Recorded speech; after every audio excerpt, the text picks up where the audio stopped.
దూసుకుపోతున్న ప్రపంచంలో భారతదేశం ఎక్కడుంది? అభివృద్ధి చెందుతున్న భారతంలో తెలుగు రాష్ట్రాల స్థానం ఎక్కడ? తాయిలాలు ఇస్తున్నదెవరు? ఖజానాకు చిల్లు పెట్టి తల్లడిల్లుతున్నదెవరు?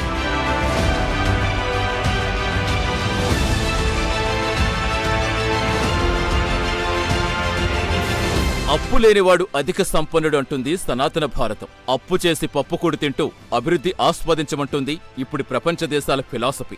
ఈ రెండు సూత్రాలు కూడా పరస్పర భిన్నమైన ధృవాల్లాంటివి. ఒకదానికొకటి పొసగదు. కానీ ఈ రెండు చక్రాల సమన్వయంతోనే ప్రపంచ ఆర్థిక గమనం గతి తప్పకుండా నడుస్తుందంటున్నారు నిపుణులు. మరి ఆ రెండు సత్యాలేనా లేక రెండు అబద్ధాలేనా? పరుగులు తీస్తున్న భారత ఆర్థిక ప్రగతిలో ఏ రాష్ట్రం వాటా ఎంతుంది? ఏ రాష్ట్రం ఎవరితో పోటీ పడుతుంది? ఈ పోటీలో ఎవరు నిలకడగా పరుగులు తీస్తున్నారు? ఎవరు ఆపస్తోపాలు పడుతూ లేస్తున్నారు? ఎవరు బొక్కబోర్లా పడుతున్నారు?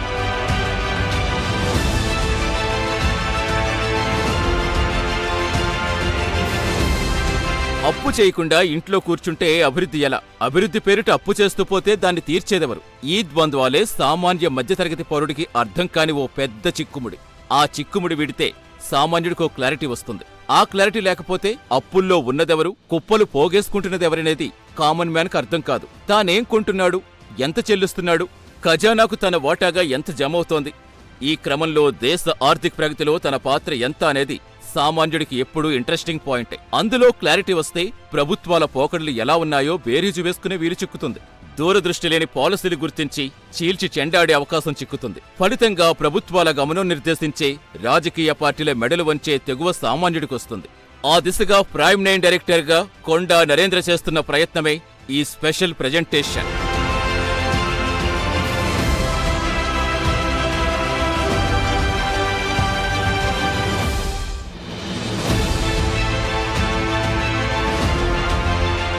రాజకీయాలు చాలా డైనమిక్ గా ఉంటాయి. అయితే ఆర్థికపరమైన పాలసీలు, వాటి పర్యావసనాలు రాజకీయాల మాదిరి డైనమిక్ గా ఉండవు.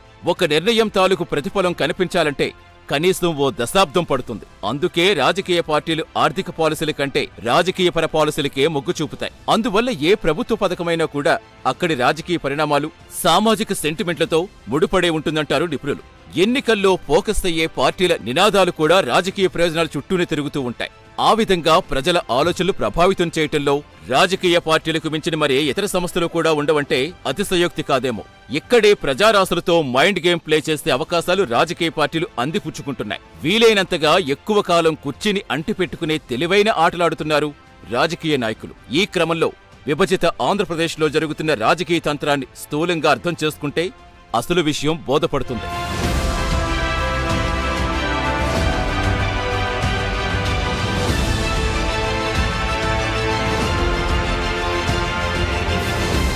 దేశ ఆర్థిక ప్రగతిలో ఏ రాష్ట్రం ఎంత వాటా నమోదు చేస్తుంది? ఏ రాష్ట్రాల్లో ఫ్రీ పథకాలు అమలవుతున్నాయి? ఏ రాష్ట్రాల్లో ఉచిత పథకాలు ఊస్తే లేదు? ఉచిత పథకాలు లేని రాష్ట్రంలో ఆర్థిక ప్రగతి ఎలా ఉంది? అన్నింటికీ మించి ఏ రాష్ట్ర ఖజానా స్థితి ఆరోగ్యకరంగా ఉంది? ఈ అంశాలపై ఒక అభిప్రాయానికొస్తే దేశ ఆర్థిక స్థితిలో తెలుగోడి స్టేటస్ ఏంటో తెలిసిపోతుంది.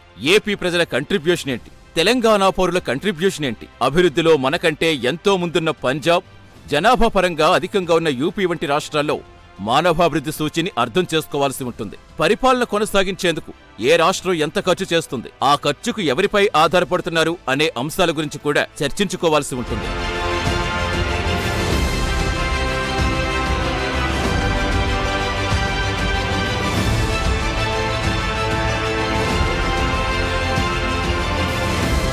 $2014లో భారత జీడీపీ సుమారుగా $2.1 ట్రిలియన్, అంటే సుమారు 181 లక్షల కోట్ల రూపాయలు. అది మన దేశాన్ని ప్రపంచంలో 10వ అతిపెద్ద ఆర్థిక వ్యవస్థగా చేసింది. అదే 2025 వచ్చేటప్పటికి దేశ జీడీపీ సుమారుగా $4.19 ట్రిలియన్, అంటే సుమారు 360 లక్షల కోట్ల డాలర్లన్నమాట. ఈ ఫిగర్తో భారత్ జపాన్ను అధిగమించి ప్రపంచంలో 4వ అతిపెద్ద ఆర్థిక వ్యవస్థగా ఎదిగింది. ఇంతకు ముందు 2024లో భారత్ 5వ స్థానంలో ఉంటే ఇప్పుడు అమెరికా, చైనా, జర్మనీ తర్వాత 4వ స్థానానికి ఎగబాకింది. 2027-28 నాటికి 3వ అతిపెద్ద ఆర్థిక శక్తిగా ఎదగటం ఖాయమని IMF, వరల్డ్ బ్యాంక్ వంటి అంతర్జాతీయ సంస్థలు అంచనా వేస్తున్నాయి. అయితే చైనాను అధిగమించేందుకు మరో 10 నుంచి 15 ఏళ్లు పట్టవచ్చని అంచనా వేస్తున్నారు. వికసిత్ భారత్ 2047 లక్ష్యానికి అనుగుణంగా ఎన్డీఏ ప్రభుత్వం నిర్దేశించుకున్న మైలురాళ్లుగా ఈ స్థానాల గురించి పేర్కొనాల్సి ఉంటుంది. అంతర్జాతీయంగా లక్ష్యాలు సాధించే దిశగానే భారత్ పయనిస్తున్నట్టుగా ప్రస్తుత గణాంకాలు చెబుతున్నాయి. 2025-26 ఆర్థిక సంవత్సరంలో 6.5% జీడీపీ పెరుగుదల అంచనాతో 2028 నాటికి మూడో ఆర్థిక శక్తిగా భారత్ ఎదుగుతుందని ప్రపంచ ఆర్థిక నిపుణులు అంచనా వేశారు. కానీ అందరి అంచనాలు తలకిందులు చేస్తూ ఈ ఆర్థిక సంవత్సరం తొలి త్రైమాసికంలోనే 7.48% వృద్ధి సాధించడం అందరినీ ఆశ్చర్యపరిచింది. ఇదే వేగంతో, ఇదే దూకుడుతో పయనించి 2047 నాటికి $30 ట్రిలియన్ అంచనా వృద్ధితో అత్యంత బలమైన ఆర్థిక శక్తిగా భారత్ ఎదగటం ఖాయమనే భరోసా సర్వత్రా వ్యక్తమవుతోంది. దేశం స్వాతంత్ర్యం సాధించిన 100 ఏళ్ల మైలురాయి టార్గెట్తో వికసిత్ భారతే లక్ష్యంగా భారత్ పయనిస్తోంది. అయితే రాష్ట్రాల అభివృద్ధే దేశాభివృద్ధి, రాష్ట్రాల ప్రగతే దేశ ప్రగతి. ఈ లెక్కన భారత్ ఈ గణాంకాలు చేరుకునేందుకు ఏ రాష్ట్రాలు ఏ మేరకు పాత్ర వహించాయనేది ఓ ఆసక్తికరమైన చర్చ.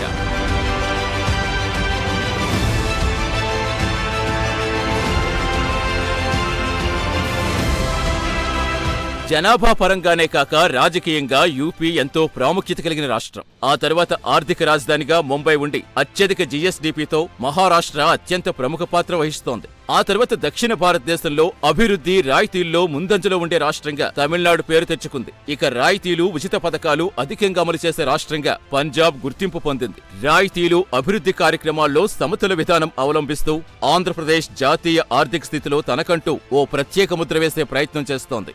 వేగవంతమైన ఆర్థిక వృద్ధి, అలాగే తక్కువ రాయితీలతో ప్రసిద్ధి పొందింది గుజరాత్. ఆ విషయాన్ని ఈ టేబుల్ ద్వారా గమనించవచ్చు.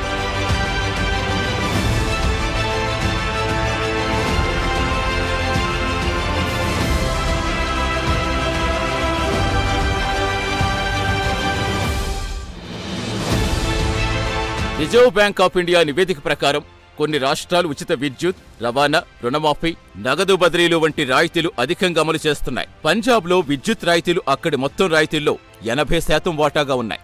ఉచిత రవాణాకు రాష్ట్ర ఆదాయంలో 16% వరకు వెచ్చించాల్సి వస్తుంది. తమిళనాడులో ఉచిత విద్యుత్, రవాణా, గృహోపకరణాలు, రాయితీలపై వ్యయం గణనీయంగా పెరిగిందని లెక్కలు చెబుతున్నాయి. ఇక ఆంధ్రప్రదేశ్ విషయానికొస్తే గత ప్రభుత్వం అనుసరించిన నవరత్నాలు వంటి పథకాల ద్వారా నగదు బదిలీలు, ప్రస్తుత ప్రభుత్వం అమలు చేసిన మహిళలకు ఉచిత రవాణా, విద్యుత్ రాయితీ వంటి అంశాలు ఏపీ ఖజానాను తీవ్రంగా ప్రభావం చేస్తున్నాయనే ఆందోళనలు వినిపిస్తున్నాయి.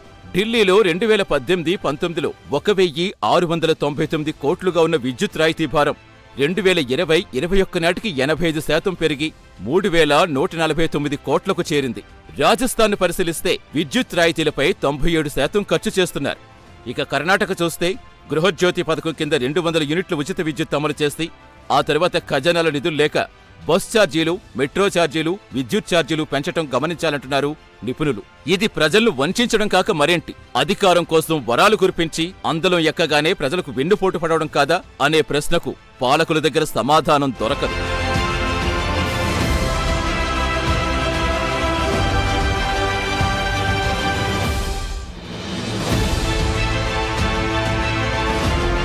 ఇక రాయితీలు, ఉచిత పథకాలు తక్కువగున్న రాష్ట్రాల కోవలోకి గుజరాత్, మహారాష్ట్ర చేరటం గమనించాలి. గుజరాత్లో పరిశ్రమల అభివృద్ధి, మౌలిక సదుపాయాలపై దృష్టి సారించి రాయితీలు, ఉచిత పథకాలు తగ్గించేశారు. అటు మహారాష్ట్రలో అభివృద్ధి కార్యక్రమాలకే ప్రాధాన్యమిస్తూ రాయితీలు పరిమితం చేశారు. మరోవైపు హిమాచల్ ప్రదేశ్ వంటి చోట్ల రాయితీల కంటే ఆర్థిక స్థిరత్వానికి, పర్యాటకానికి, విద్యుత్ ఉత్పత్తిపై దృష్టి సారించి ఆర్థిక స్థిరత్వం దిశగా అడుగులు వేస్తున్నారు. అయితే రాయితీలు, ఉచిత పథకాలు అమలు చేసే రాష్ట్రాలు సామాజిక సంక్షేమానికే ప్రాధాన్యమిస్తున్న ఆ పథకాలు ఆర్థిక ఒత్తిడి పెంచుతున్నాయి. గుజరాత్, మహారాష్ట్ర వంటి రాష్ట్రాలు రాయితీలు తగ్గించి మౌలిక సదుపాయాలు, పరిశ్రమలపై దృష్టి సారించడం వల్ల ఆర్థికంగా స్థిరమైన పురోగతిలో పయనిస్తున్నాయి.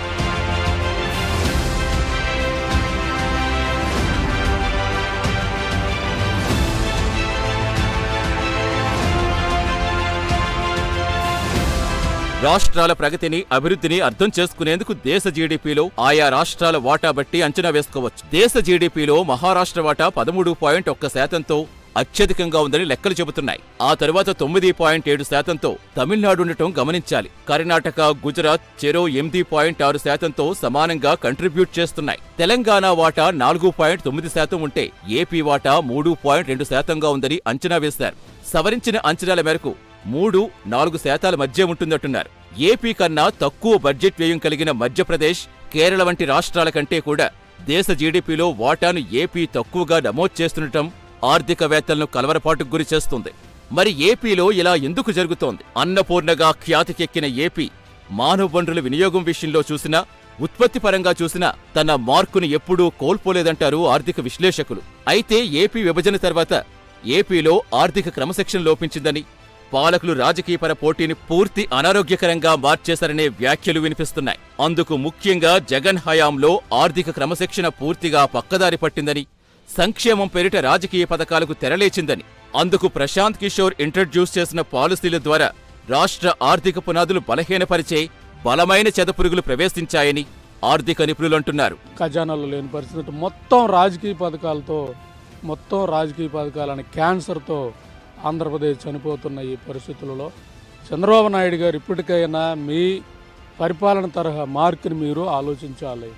ప్రతిపక్షాలుగా మేము విమర్శించేదాన్ని సద్విమర్శగా తీసుకొని మీరు వెళ్తుంది కరెక్టా కాదా అనేది మీరు కూడా అర్థం చేసుకోవాలి. ఎందుకంటే క్యాపిటల్కి డబ్బులు పెట్టట్లేదు, డెవలప్మెంట్కి డబ్బులు పెట్టట్లేదు, మీరు ఓన్లీ పథకాలతో వెళ్ళే పరిస్థితి ఉంది. కాబట్టి సో భవిష్యత్తులో 29 తర్వాత కానీ శ్రీలంక తరహా విధానం వచ్చినప్పుడు సో మీ ఇన్నేళ్ల రాజకీయ జీవితంలో ఒక మచ్చగా ఇది మిగిలిపోయే పరిస్థితి ఉంటుంది. సో ఇప్పటికైనా దీని మీద రివ్యూ చేయండి. ఈ పనికిమాలిన పథకాలంతా ఒకసారి కుదిరితే రీఇంజనీరింగ్ చేయండి. ఈ పథకాలు అవసరమా లేదు ఎత్తిపడేయండి.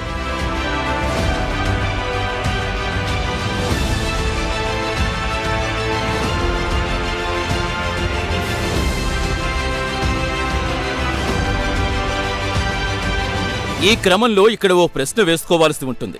ప్రభుత్వం అంటే ఆదాయం కోసం వెంపర్లాడే ఓ వ్యాపార సంస్థ మాత్రమేనా? ప్రజల సంక్షేమం, ప్రజలకు కల్పించాల్సిన సౌకర్యాలు పట్టించుకోవాల్సిన పనిలేదా అనే ప్రశ్న ఉదయిస్తుంది. అయితే నిపుణులు ఎక్కడే కీలక అంశాన్ని ఉటంకిస్తున్నారు. సంక్షేమ కార్యక్రమాలను, రాజకీయ పథకాలను సరిగ్గా అర్థం చేసుకోవాలని, ఆ రెంటి మధ్య ఉండే విభజన రేఖను స్పష్టపరచుకోవాలంటున్నారు. ఈ క్రమంలో వారు సూచిస్తున్నదేంటంటే ప్రజలకు ఉచితాలివ్వండి, అంతేకాని వ్యక్తులకు కాదని. ప్రజలకు ఉచితాలంటే మెరుగైన ఉచిత విద్య, మెరుగైన ఉచిత వైద్యం వంటివి కల్పిస్తూ వ్యక్తిగత ఉచిత బస్సు ప్రయాణాలు, కులాల వారీగా విద్యుత్ రాయితీలు, కులాల వారీగా స్కాలర్షిప్పులు, కులాల వారీ కార్పొరేషన్లు, ఎన్నికలు రాగానే భారీ ఎత్తున నగదు బదిలీ పథకాలకు తక్షణమే నిర్దాక్షిణ్యంగా స్వస్తి చెప్పాలి. అలాంటి వ్యక్తిగత ఉచిత పథకాలే రాష్ట్ర ఖజానాకు గుదిబండగా మారాయని, ఆ ఊబి నుంచి బయటపడే పరిస్థితులు ఏపీలో దరిదాపుల్లో కనిపించడం లేదని నిపుణులు అభిప్రాయపడుతున్నారు. జగన్ మొదలుపెట్టిన రైతు భరోసాతో ఏపీలో 10 లక్షల కోట్ల అప్పు మిగిలిందని, ఆ అప్పు ఫలితంగా ఏటా 2 లక్షల కోట్ల అప్పు తెస్తే తప్ప ప్రభుత్వాలు నడవని పరిస్థితి ఏర్పడిందంటున్నారు.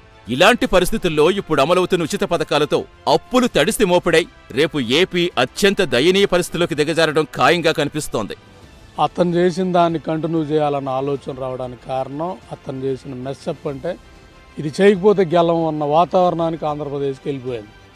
దాంతో మళ్ళీ వీళ్ళు ఒక కన్సల్టెంట్ని పెట్టుకోవడం, వీళ్ళు అంతకు మించిన పథకాలు వేసిన పరిస్థితి. ఈరోజు సరాసరిన రాష్ట్రంలో సంవత్సరానికి 2 లక్షల కోట్ల అప్పు తెస్తే కానీ బండి నడవని పరిస్థితి కనబడతా ఉంది. ఎందుకంటే ఆ పాత గవర్నమెంట్ చేసిన 10 లక్షల కోట్ల మీద అదే బడ్జెట్లో ఆల్మోస్ట్ 60-70 వేల కోట్ల అప్పుకి వడ్డీ కడుతున్నారు. అంటే ఆల్మోస్ట్ మన బడ్జెటే 1,60,00,70 ఉంటే జీతాలు ఈ వడ్డీలకు పోను దమ్మిడి రూపాయలు లేదు. కాబట్టి ఇప్పుడు వీళ్ళు దాన్ని చెప్పి 2 లక్షల కోట్ల అప్పు అంటే ఈ 2 లక్షల కోట్ల అప్పులో ఆల్మోస్ట్ 1,00,000 కోట్ల వరకు ఈ రీపేమెంట్ అటు ఇటుకు పోతున్న పరిస్థితి. దాంట్లో కొంత మళ్ళీ బడ్డన్ పథకాలు ఇటు వల్ల అవి కాక అభివృద్ధికి మళ్ళీ పెట్టాల్సిన పరిస్థితి. కాబట్టి క్లిష్టమైన పరిస్థితి ఆంధ్రప్రదేశ్ రాష్ట్రం ఎదుర్కొంటా ఉంది.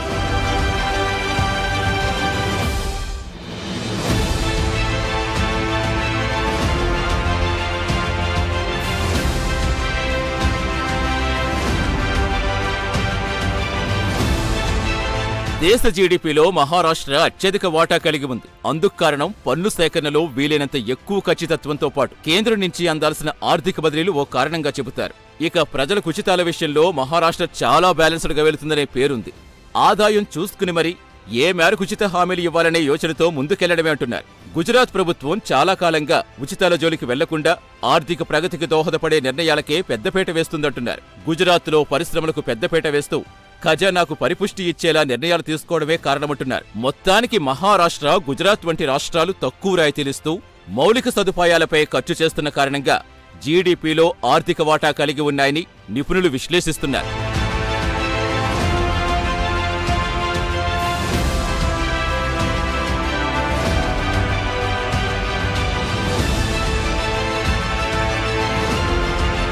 పంజాబ్, ఆంధ్రప్రదేశ్ వంటి రాష్ట్రాల్లో రాయితీలు, ఉచిత పథకాలతో అప్పులు పెరిగాయి. ఇది ఆర్థిక ఒత్తిడి తీవ్రంగా పెంచుతుంది. తమిళనాడులో అభివృద్ధి, రాయితీల మధ్య సమతుల్యత కోసం ప్రయత్నిస్తున్న నానాటికి పెరుగుతున్న ప్రజాకర్షక పథకాలతో అప్పుల భారం ఆందోళన కలిగిస్తుందనే వ్యాఖ్యలు వినిపిస్తున్నాయి.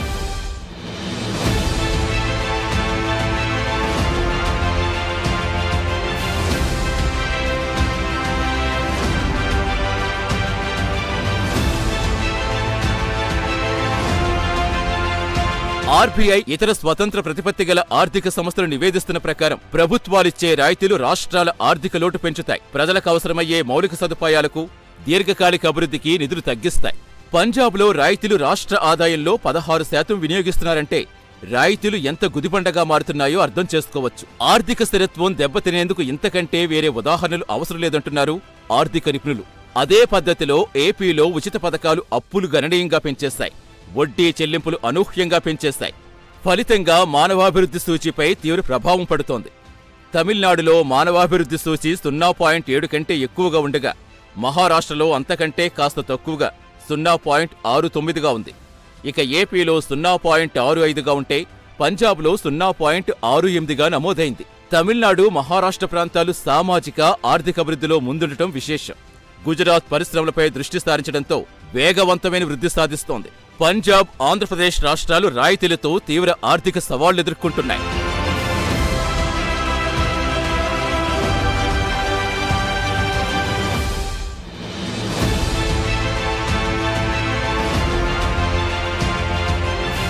ఇక అభివృద్ధికి అప్పులు తప్పనిసరా? అప్పులు చెయ్యకపోతే రాష్ట్రాలు తమ ఆర్థిక లోటు ఎలా పూడ్చుకోవాలి? అభివృద్ధి కోసం అప్పులు తీసుకోవటం సాధారణం. ముఖ్యంగా మౌలిక సదుపాయాలు, పరిశ్రమలు, సామాజిక సంక్షేమ పథకాల కోసం తప్పనిసరి. అయితే రాష్ట్రాలు తమ జీడీపీ ద్వారా 20% కంటే ఎక్కువ అప్పులు మేనేజ్ చేయాలని ఎఫ్ఆర్బిఎం చట్టం చెబుతుంటే 2022-23లో రాష్ట్రాల సగటు అప్పులు 29.5%కి చేరాయి. ఇది ఆందోళనకరమంటున్నారు విశ్లేషకులు.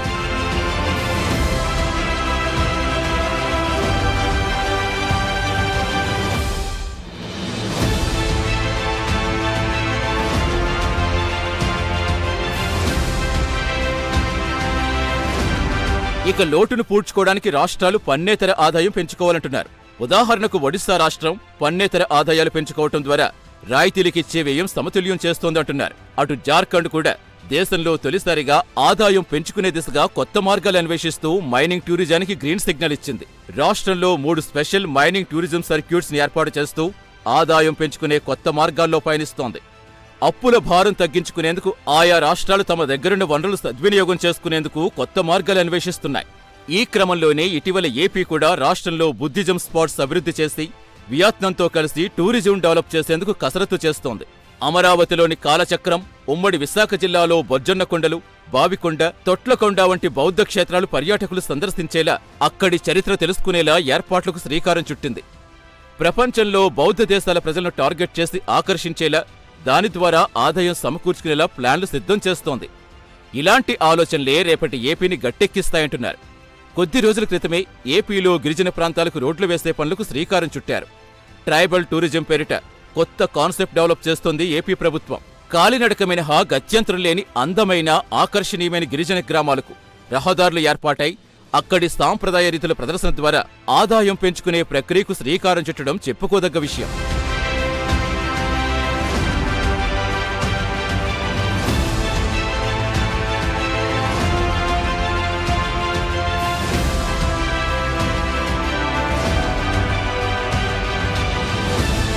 రాష్ట్రాలు ఖనిజ రాయల్టీలు, రియల్ ఎస్టేట్, పరిశ్రమల నుంచి ఆదాయం పెంచుకోవాల్సి ఉంటుంది.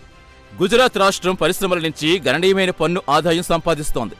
మహారాష్ట్ర, గుజరాత్ వంటి రాష్ట్రాలు జీఎస్టీతో పాటుగా ఇతర పన్ను సేకరణల్లో సమర్థవంతంగా పనిచేస్తున్నాయి. ఆ 2 రాష్ట్రాలు డిజిటల్ వ్యవస్థను సమర్థంగా వినియోగించుకోవడంతో పన్నులు పెద్ద మొత్తంలో వసూలు చేయగలుగుతున్నాయంటున్నారు. అంత పకడ్బందీగా ఏపీలో కానీ, తెలంగాణలో కానీ పన్ను వసూళ్ల ప్రక్రియ వ్యవస్థీకృతంగా జరగటం లేదంటున్నారు. ఇది రాష్ట్రానికి ఒక్కోలా ఉండటం కూడా ఆయా ప్రాంతాల్లో ఆదాయాల్లో గణనీయమైన తేడాలకు కారణమవుతోంది. తమిళనాడు ఆదాయంలో 70% దాకా పన్ను సేకరణ నుంచే వస్తుంది. రాయితీల విషయానికొస్తే విద్యుత్, రవాణా వంటి వెల్ఫేర్ స్కీముల కింద 10 నుంచి 12% ఖర్చు చేస్తున్నట్టుగా అంచనా. మరోవైపు పంజాబ్నే తీసుకుంటే ఆ రాష్ట్రానికొచ్చే స్థూల ఆదాయంలో 53% వరకు సొంత పన్ను ఆదాయమని రికార్డులు చెబుతున్నాయి. అయితే అందులో రాయితీల కింద 24% ఖర్చు చేస్తున్నారు. అందులో ఒక్క విద్యుత్ కోసమే పన్ను ఆదాయంలో 34% దాకా వెచ్చించాల్సి వస్తోందంటున్నారు. ఈ క్రమంలో మహారాష్ట్ర, గుజరాత్ వంటి రాష్ట్రాలు ఆర్థిక స్థిరత్వం ఏ విధంగా సాధించాయో గమనించాలంటున్నారు. పంజాబ్ దారిలోనే ఏపీలో రాయితీలపై ఎక్కువగా ఖర్చు చేయటం వల్ల మౌలిక సదుపాయాలపై వ్యయం తగ్గిపోయి దీర్ఘకాలిక అభివృద్ధి దెబ్బతీస్తోంది. గతంలో ఎస్బీఐ రిపోర్ట్ ప్రకారం రాష్ట్రాలు, కేంద్రం సంయుక్తంగా సార్వత్రిక నగదు బదిలీ పథకాలు రూపొందించి నిధులు సమానంగా పంచుకుంటే రాష్ట్రాల అప్పుల భారం తగ్గుతుందని సూచిస్తున్నారు. అయితే ఆ దిశగా అడుగులు పడితే ఎలా ఉంటుందనే చర్చ నడుస్తుంది. మరోవైపు బీజేపీయేతర రాష్ట్రాలు ఇలాంటి సూచనలకు ఎంత విలువిస్తాయి? కేంద్రానికి రాష్ట్రాలకు మధ్య ఏ ప్రాతిపదికన నగదు బదిలీకి అంగీకారం కుదిరితే బాగుంటుందనేది ప్రస్తుతానికైతే ఓ చర్చగా మాత్రమే ఉంది.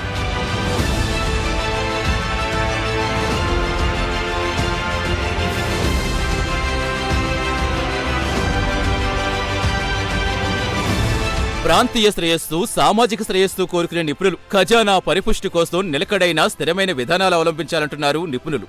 సంక్షేమ పథకాల పేరిట ప్రజల సెంటిమెంట్లు ఆకర్షించే పథకాలతో ఏమాత్రం లాభం లేదని, అవి దీర్ఘకాలంగా తిరోగమనానికే కారణమవుతాయని హెచ్చరిస్తున్నారు.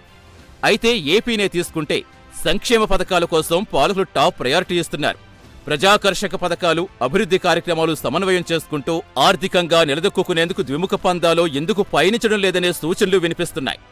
అయితే 2014లో కేంద్రంలో మోడీ పాలనా పగ్గాలు చేపట్టాక వెంటనే ప్రజల చేత చేదు మాత్రలు మింగించే కార్యక్రమాలు తీసుకొచ్చారు. నోట్ల రద్దు, జీఎస్టీ వంటి సామాన్యుడికి ఓ పట్టాన అర్థం కాని నిర్ణయాలు తీసుకుని దేశవ్యాప్తంగా అనేక మౌలిక సదుపాయాలు కల్పిస్తూ, సరిహద్దుల్లో భద్రత పటిష్టం చేస్తూ, మేక్ ఇన్ ఇండియా నినాదాలతో స్టార్ట్సప్ను గాడిన పెడుతూ అభివృద్ధి పదంలో పయనిస్తున్నారు. మోదీ సర్కార్ సాధిస్తున్న ప్రగతిని ప్రపంచ ఆర్థిక సంస్థల నివేదికలే పట్టి చూపుతుండటం గమనించాల్సిన అంశం. అందువల్ల మూడోసారి కూడా ఆయనకే పగ్గాలు కట్టబెట్టారనే విశ్లేషణలు ఉన్నాయి.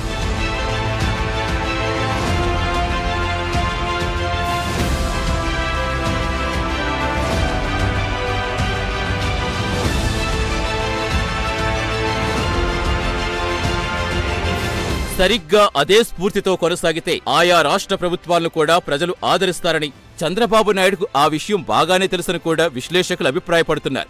సంక్షేమ పథకాల పేరిట వ్యవస్థలు నిర్వీర్యం చేయకుండా నిలకడైన ప్రగతి కోసం కార్యక్రమాలు చేస్తూ పోతే అనతి కాలంలోనే ప్రగతిదారులు ఏర్పడతాయంటున్నారు. మరిప్పుడు చంద్రబాబు అండ్ పవన్ టీం ప్రస్తుతం తాము నడుస్తున్న నడకను బట్టి అదే దారిలో వెళుతున్నారనుకోవచ్చా?